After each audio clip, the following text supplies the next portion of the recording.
Standard second 4.3 let's speak. मित्रांनो, आज आपण between, with, over, around, near, under, by आणि ॲमॉंग या शब्दांचा वाक्यात उपयोग कसा केला आहे ते पाहणार आहोत. चला तर मग आता आपण पहिलं वाक्य पाहूया. The little girl is sitting between her mother and father. Between च्या मध्ये. द लिटिल गर्ल छोटी मुलगी दिसते इथे. सिटिंग बसणे. बिटवीन च्या मध्ये. कुणाच्या मध्ये? हर तिच्या. मदर अँड फादर आई आणि वडिलांच्या मध्ये बसली आहे. काय होईल हे वाक्य? ती छोटी मुलगी तिच्या आईच्या व वडिलांच्या मध्ये बसली आहे. दुसरं वाक्य काय आहे? The duck is swimming with her ducklings. With च्या बरोबर किंवा च्या सह. The duck is swimming. The बदक. ते बदक. स्विमिंग पोहणे. पोहत होतं कुणासोबत? With her ducklings. डकलिंग्स त्याचे पिल्लं. ते बदक तिच्या पिल्लांसह किंवा पिल्लांबरोबर पोहत आहे.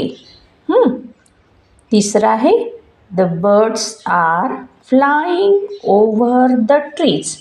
ओव्हर च्या वरून.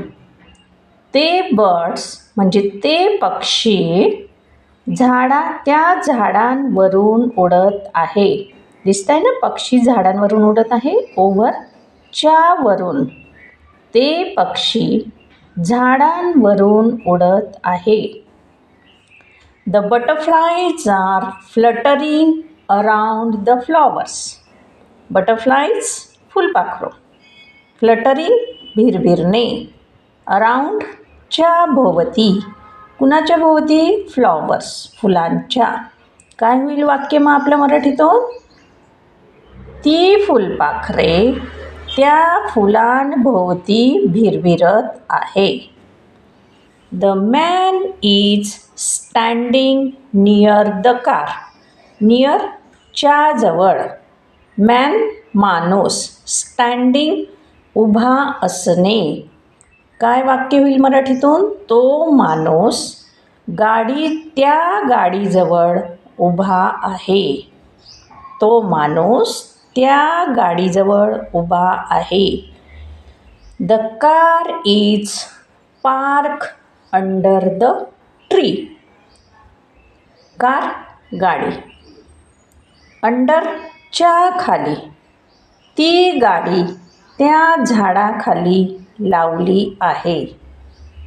ती गाडी त्या झाडाखाली लावली आहे. The boy is sitting by the stream. By च्या कडेला. स्ट्रीम झरा. मुलगा झऱ्याच्या कडेला बसला आहे. She was the only girl playing among the boys. Among च्या मध्ये. शी वॉज ती एकच मुलगी. ओनली गर्ल एकच मुलगी. प्लेइंग खेळणे. कुणासोबत खेळत होती? मुलांमध्ये. ती एकच मुलगी त्या मुलांमध्ये खेळत होती. समजलं मुलांनो?